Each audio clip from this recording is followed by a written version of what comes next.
o solo a mí se me corta? No, se cortó, o sea, eran ya los 40 minutos, ¿está? O sea, fue primero de las 21 a las 21:40, después ahora de 21:40 a 22:20 más o menos, y ahora, o 20 y algo, y ahora ya son 22:26. Bien, estamos en la tercera hora, esta también yo les voy a decir para podernos saludar y eso. Vamos a ver si nos da para contestar las preguntas que quedan. El tema de qué era la autognosis en las confesiones de San Agustín.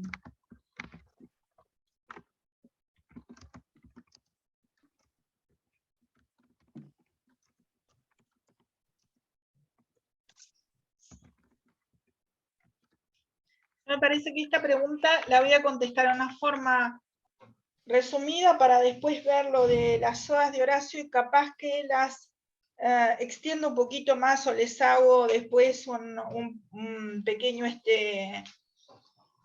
un pequeño video más de las confesiones.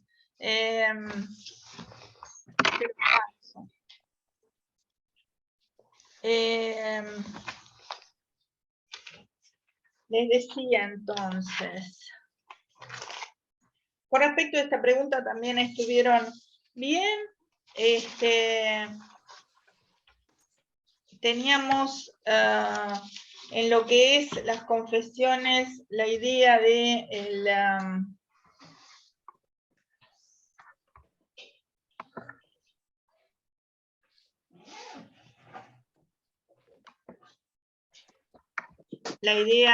lo que era, vamos a leer un poquito, ¿no? De lo que dice el repartido. Dice que resulta en primer término brindar una definición del saber moral más apropiado a la que presenta Aristóteles en su Ética Nicomaquea, que distinguía tres tipos de saberes en el marco de la exposición de las virtudes cardinales, refería a cómo debería ser desarrollada en la vida del buen ciudadano: el teórico, el productivo y el moral. ¿Ya? Ahora, lo que destaca sobre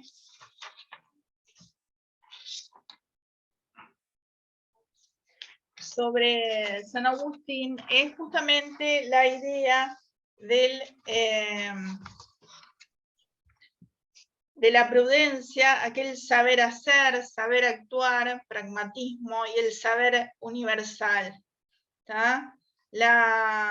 Recuerdan que la virtud cardinal es cada una de las cuatro que nosotros tenemos consideradas de esas virtudes cardinales, ¿no es cierto?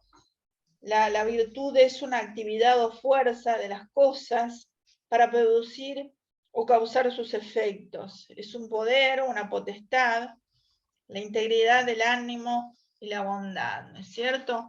Y las virtudes cardinales son esas cuatro,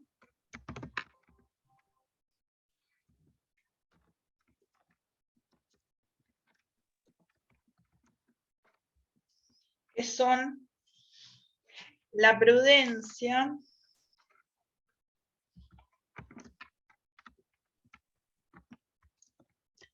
la justicia, la fortaleza y la templanza. ¿Qué es la templanza?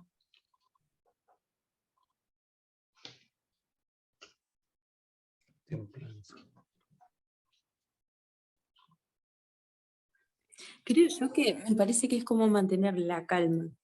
Ahí está, ¿no? Es decir, la templanza es que justamente pase lo que pase, tú mantengas digamos, esa contención, ¿no? Que no te cambie, por ejemplo, el humor o, bueno, la manera de reaccionar, ¿no? Por ejemplo, si es en un diálogo o lo que sea, ¿no? Esa templanza sería esa contención, ¿no?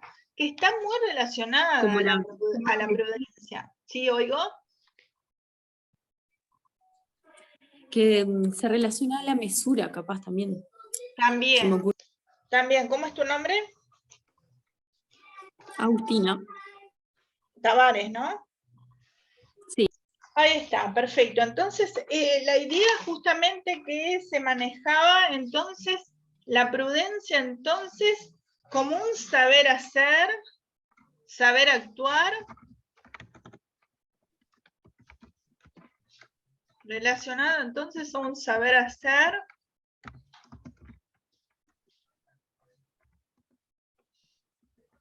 saber actuar,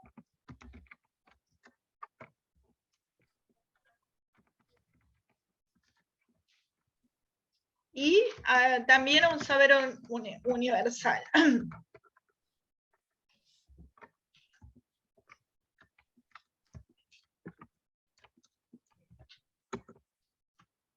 ¿Ah?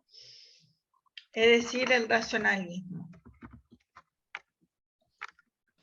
¿Por qué el racionalismo sería ligado a la prudencia?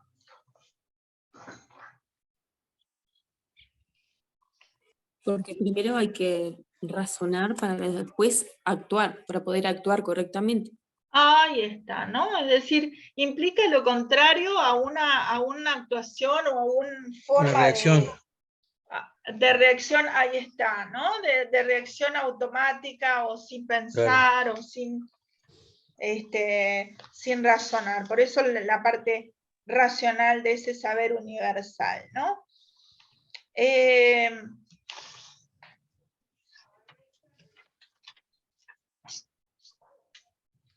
Claro, se opone a lo impulsivo. Exacto, exacto, ¿no? Después, otro elemento importante es que la clave de todo saber moral es su carácter autorreflexivo, pues permite al sujeto comprenderse a sí mismo en relación a su horizonte de posibilidades. Creencia que no negaría la base teórica aristotélica, de la noción, antes bien le ofrecería mayor profundización fenomenológica, es decir, entonces, esto es cita del repartido, ¿no es cierto?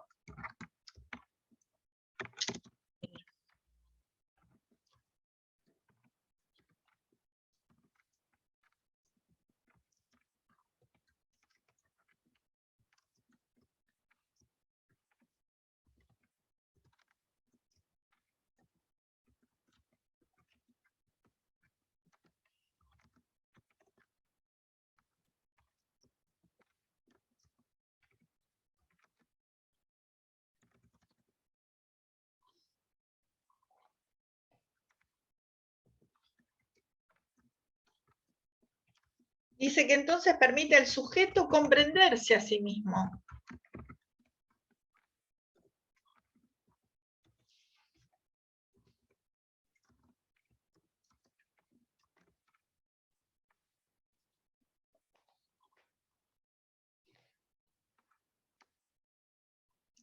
En relación a su horizonte de posibilidades. ¿Ya? Es decir,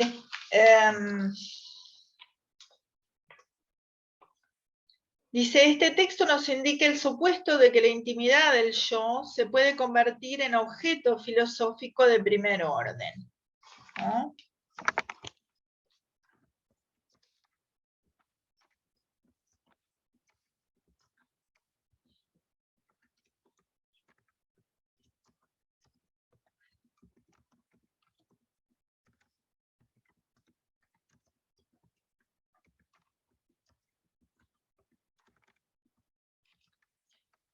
Bien. En las confesiones dice que resultan indispensables para iniciar una discusión en torno a la problematización de dos interrogantes filosóficas relacionadas a la comprensión de la idea de la prudencia, saber moral, y que toman aquel carácter de objetivos de investigación, a saber, en qué sentido el texto confesional es un aporte para justificar un uso metafísico de la noción de autognosis. La autognosis, como ustedes todos bien pusieron, bueno, la mayoría, se llama al autoconocimiento, ¿no es cierto?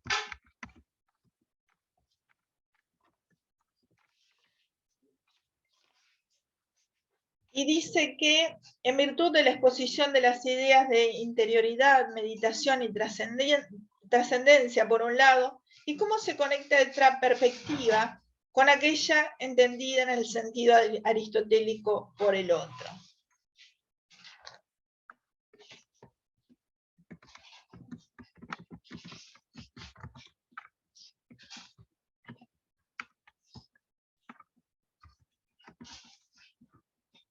Vieron cómo, por supuesto, podemos unir el tema anterior de Platón a este, ¿no es cierto? Es decir, cómo podemos, si bien son de épocas, tenemos que San Agustín vivió, bueno, como ustedes saben, fue obispo de Hipona, que es un lugar al norte de África, que después fue Argelia, ¿no? Es uno de los más grandes doctores de la Iglesia Católica, que se lo llama doctor de la gracia. El número de sus obras es 1030, vivió entre los años, 354 a 430 después de Cristo, ¿no es cierto? Es decir, por supuesto, posterior.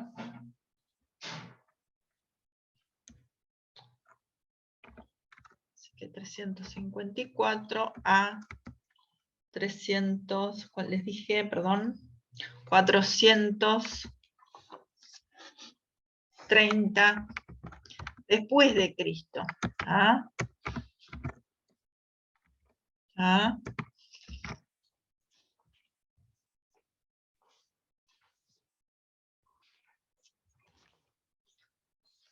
Bien.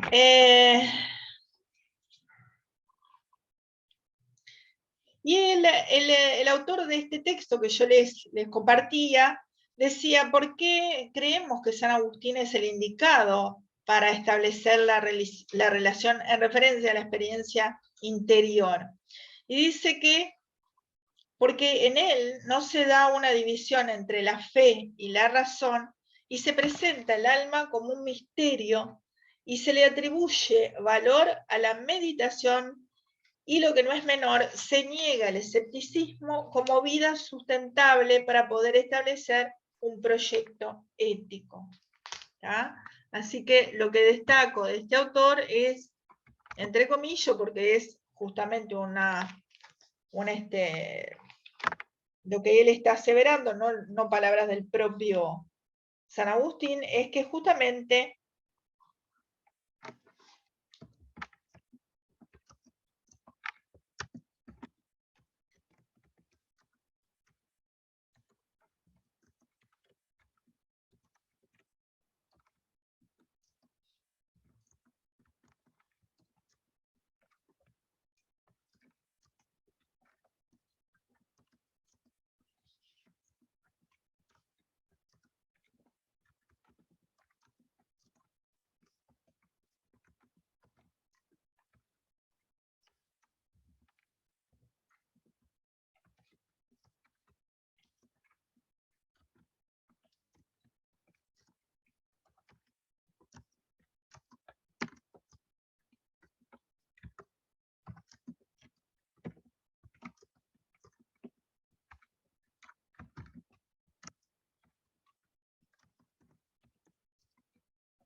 bien. San Agustín ve al ser humano como un enigma y como un gran milagro. ¿tá? Dice San Agustín le mueve una urgencia y sed de conocimiento del misterio humano. El problema del conocimiento en su más profunda hondura es el problema metafísico y toda gnoseología desemboca finalmente en una ontología.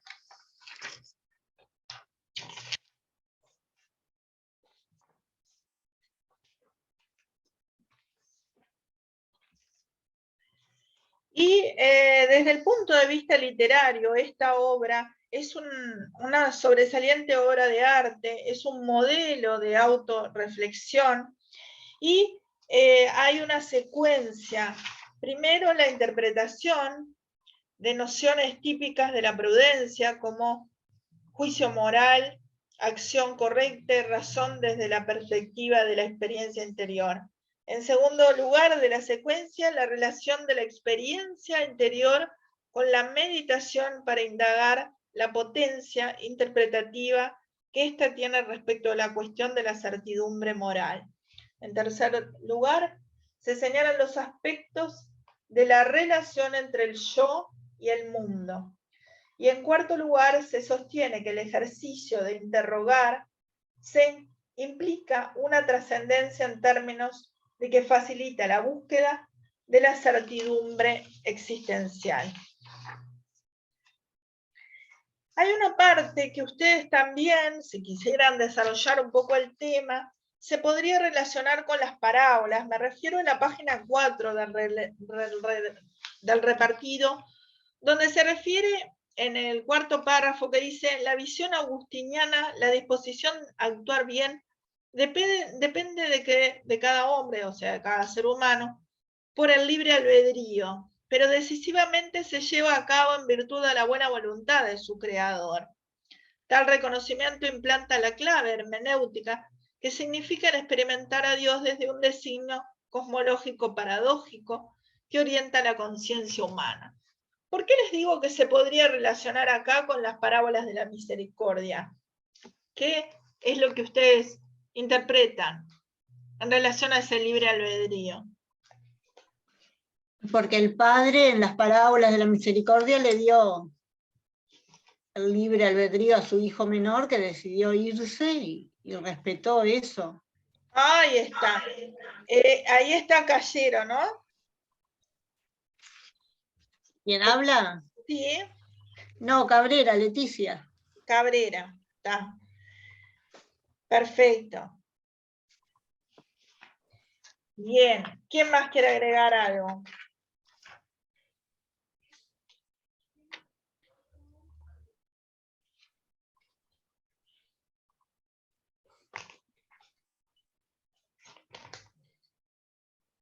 ¿Por qué el padre deja ir al hijo? Además de lo que dijo Leticia Cabrera. También porque confía en él. Ahí está, ¿no? Es decir, la confianza, ¿por qué? Porque sabe qué cosa. Sabe cómo lo crió, la ética, digamos, que lleva de su hogar también. Ahí está, ¿no? Es decir, sabe hasta dónde va a dar, sabe hasta dónde va a poder llegar, y de hecho es lo que pasa, ¿no? Él vuelve después del descenso definitivo con ese trabajo tan denigrante que era apacentar a los cerdos, ¿no? Entonces podrían también incluir en el análisis algún aspecto relacionado a San Agustín, ¿no? Es decir, en ese sentido de lo del libre albedrío. ¿Está? Profesora. ¿Sí oigo? Ahí se podría decir que hubo también en las parábolas como una autognosis del hijo menor. Sí. Porque él hizo también como un autoconocimiento y cuando se dio cuenta del error fue cuando regresó. Ahí está, ahí está. Vieron que dicen una parte volvió en sí, esa idea de volver en sí como de volver a ser lo que fue antes, ¿no? Como que en esa parte donde él se queda reflexionando, ¿no? De lo que había pasado, de esa mala decisión, ¿no? Ahí está. Ahora, lo que usted nombró acerca de, que usted dijo algo de lo paradójico, me parece que Sí, nombró. Creo que eso se ve desde la actitud del padre en el recibimiento, ¿no? Se ve lo paradójico, la actitud esa. Porque el hijo más grande cuestiona al padre por el recibimiento del hijo que había, según él, actuado mal, ¿no? Y era que el hijo mayor no comprendía la actitud del padre, que iba más allá de la justicia humana, digamos, que era lo que le pedía el hijo mayor. El hijo mayor pedía que de acuerdo a la justicia humana, él debería haber hecho una fiesta y al hijo que le había hecho caso y no al que lo había desobedecido en principio. Porque no comprendía al padre, ¿no? El padre en realidad lo dice claramente, él no lo hacía por justicia. La justicia de él era de otro tipo, o sea, él amaba al hijo y el hijo regresaba en ese momento, de manera que el hijo mayor no comprendía la justicia del padre. ahí está. No se olviden que por la parábola quería decir semejanza, y por semejanza lo que está explicando él es a esos fariseos y escribas por qué él estaba con los pecadores y los publicanos alrededor. O sea, vieron que los escribas y los fariseos lo provocan diciendo que a los publicanos y pecadores recibe, con ellos comen. Es ahí que Jesús empieza a contar las parábolas de la misericordia, que en realidad lo que está explicando es por qué él está con pecadores y publicanos, que en definitiva, Claro. ¿por qué? ¿Por qué él estaba con ellos? Y porque merecían ser salvados. Ahí está, porque ellos estaban yendo a Jesús como si fuera una fuente, ¿no es cierto? Habían Además, estado descarriados y ahora estaban volviendo, ¿no? Como reconvirtiéndose. Ahí está, estaban con el deseo de esa palabra, de esa palabra de Jesús. Ahí levantando la mano, Migliaccio. ay, yo no veo las. Sí, yo iba a decir que lo deja ir porque no lo puede obligar, o sea, lo deja ir para que él mismo, tipo, cometa su error y que después se dé cuenta de que cometió un error y ahí cuando va es que lo recibe de brazos abiertos. Pero no puede obligarlo a que piense de tal manera. Ahí está, ahí está, ahí está. Es un respeto a la voluntad propia y bueno, equivoca el camino, ¿no? Entonces, ustedes en ese trabajo pueden desarrollar algo acá también, entonces sí, transversalmente, decir algo en relación entonces al planteo también, ¿no? De las confesiones, que son muy extensas, la verdad que estamos resumiendo mucho y más que nada haciendo referencia al repartido, ¿no es cierto? Otro aspecto importante a considerar es el hecho que San Agustín dice, y esto es uno de los centros, me he convertido en un problema para mí mismo, ¿no? Es como uno de los temas centrales.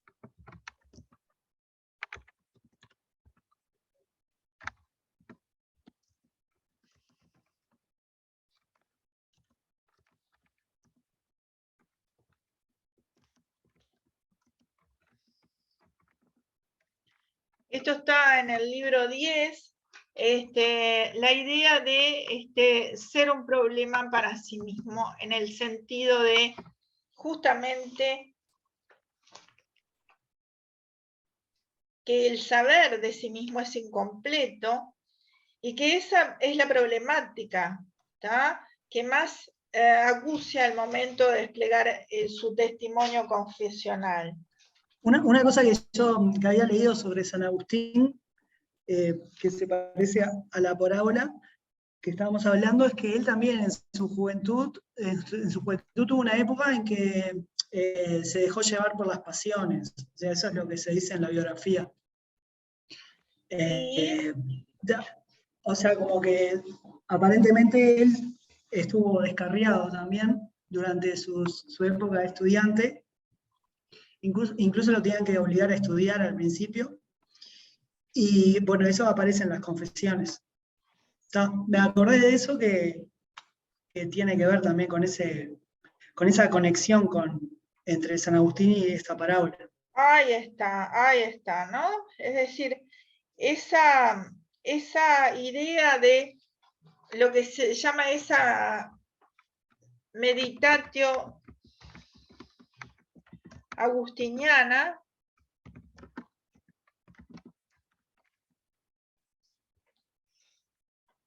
que dice que existen cosas que en el hombre ni siquiera él conoce, debido a que él no sabe, que no hay un conocimiento seguro respecto de cuáles tentaciones se pueden resistir y cuáles no. El hombre no se sabe, es decir, no sabe la causa de su existencia, y esto es lo que hay que reconocer. Eso está en la Confesiones 10. ¿Tá? Pese al detalle negativo del conocimiento inmediato, la voluntad se dispone al bien y con ello se despliega la posibilidad de la aprehensión.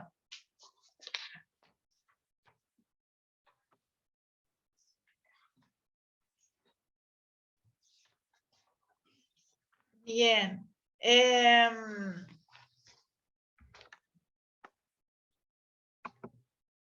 Están quedando ahora sí pocos minutos. Cuando se corte, bueno, ya no nos unimos más. Voy a decir algo respecto a la cuarta, para que no quede sin contestar la cuarta, y quizás les grabo alguna cosita más sobre las dos últimas preguntas. Profe, por las dudas, perdón que le corté, por las dudas no pasó la lista, capaz que... No, yo le saqué una foto ahora que estaban bien. todos, ¿está? Igualmente, esta ya no era una clase de asistencia obligatoria, porque ya eran 4 horas de asistencia obligatoria. Igual voy a pasar la lista porque, bueno, pero ya, bueno, ustedes son los que van quedando, no creo que asista nadie más al parcial que no haya estado en la clase de hoy, igualmente. Bien, la cuarta hablaba también, que en general la respondieron bien, los tópicos de Carpe Diem y Pálida Mors en las odas de Horacio, que ahí entonces el Carpe Diem es un tópico que empieza con Horacio y después continúa. Ustedes saben que la palabra tópico es justamente un tema que se repite a lo largo de toda la literatura y comienza con justamente Horacio, ¿no? Y la idea entonces quedaba que tenían 2 repartidos, además, uno que era exactamente referido a esta pregunta y otro referido al amor, que reflexiona el amor en las odas de Horacio, ¿no? Porque Horacio entonces tiene esos repartidos para estudiar, y en realidad yo la pregunta les hacía más sobre uno de los repartidos, ¿no? Donde hablaba sobre el sensualismo, el hedonismo y el epicureísmo, que justamente esos tópicos entonces comenzaron allí con él.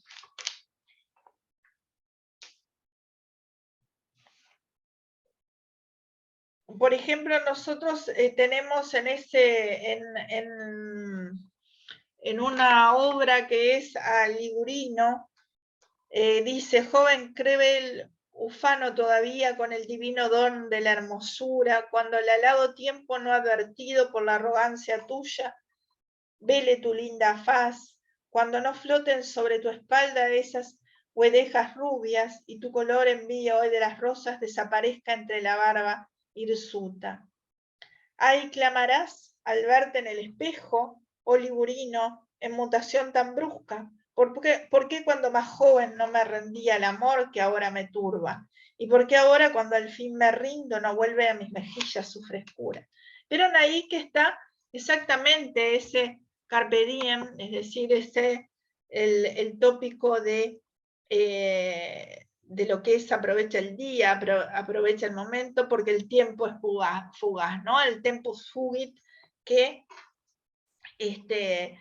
también estaría asociado a este tópico, ¿no? El tiempo fugaz, el tiempo que huye, y eso que hay que aprovecharlo. ¿Ah?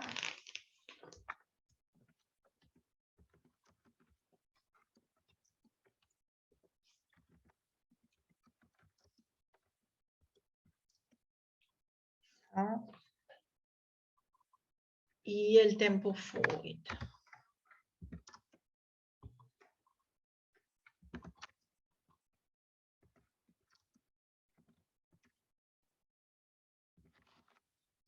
El tiempo fugaz, ¿no?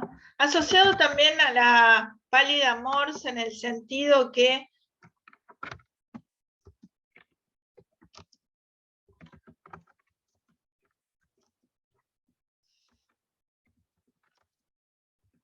y se lleva a la juventud, ¿no?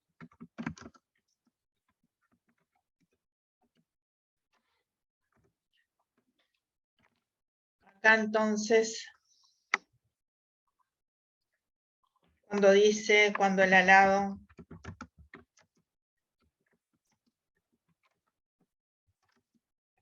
no advertido por la arrogancia tuya. Sigue, ¿no? La idea también de pálida mors como esa muerte, ¿no? Esa muerte igualadora, esa muerte que justamente iguala, que inexorable.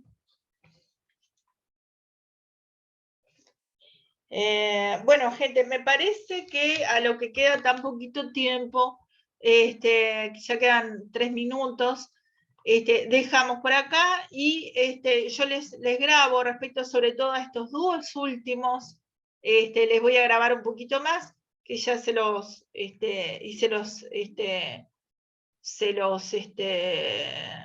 como siempre, ¿no? Se los paso entonces por los links. ¿Ah? No sé si quieren preguntar algo más.